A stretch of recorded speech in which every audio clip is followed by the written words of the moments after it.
Welcome to the Resairchia YouTube channel. My name is Jorge, and in this video I will show you the latest updates in Modia. They have released just a few days ago version 0.9.2.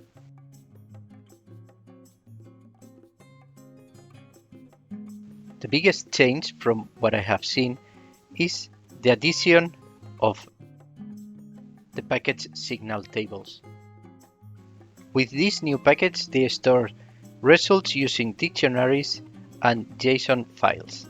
You can follow their documentation to update yourself to the latest version and read about all the new changes. I will just go through their example to show you how the new changes look like.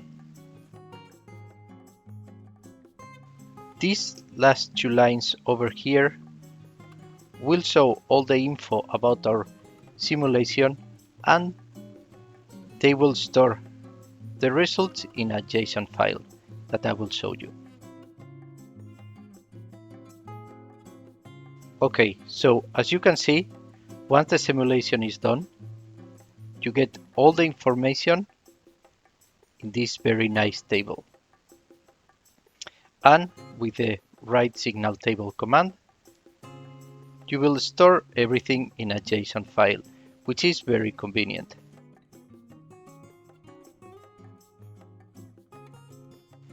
And as you can see, the JSON file gives you everything in a very tidy way. The biggest change is that they used to have the Modia results package for going through all the resulting values from the simulation. There's a few changes in the commands to obtain the results. You just need to go through the documentation in Julia for using dictionaries. However, I will give you some examples of commands that you can run to obtain the results from the dictionaries they are using. For example, you can get the signal names of your model, Pendulum 1, and you will get all the variables and parameters.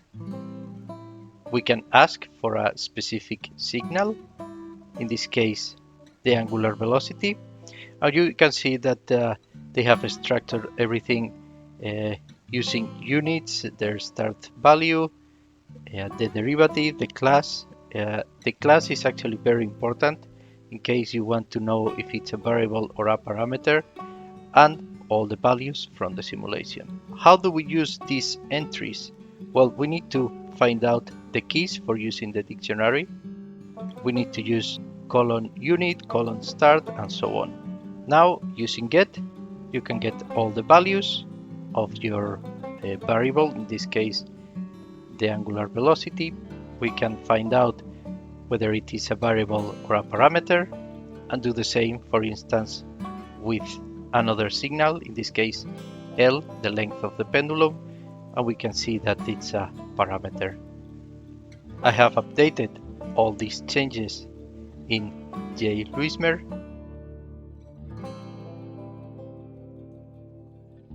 So as you can see, we have the same model as them. Here in the workspace I still have the help as before, but I added a couple of new tabs. The results, where we will see all the results when I run the simulation, and a tab for notes, where the user can take notes in the case that we are changing different parameters and so on. I like having this kind of feature because it allows me to keep everything in the same window. I have added a few new solvers because with the latest changes some of them were giving problems. I still recommend using the tseed5, or if you don't know if your system of equations is very stiff, using the auto tseed with the Rosenbrock 23 option.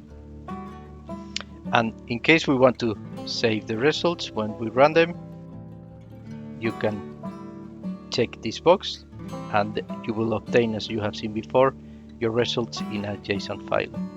We can simulate now. Wait a few seconds, and then in our results tab we can plot the different values that we have obtained during the simulation. You can plot several signals by pressing Ctrl plus click on one of the variables. And as I said, the results file is saved in a JSON file that I gave some default name that you can change later on. You can open it, for instance, with Notepad, and again you have all your results here.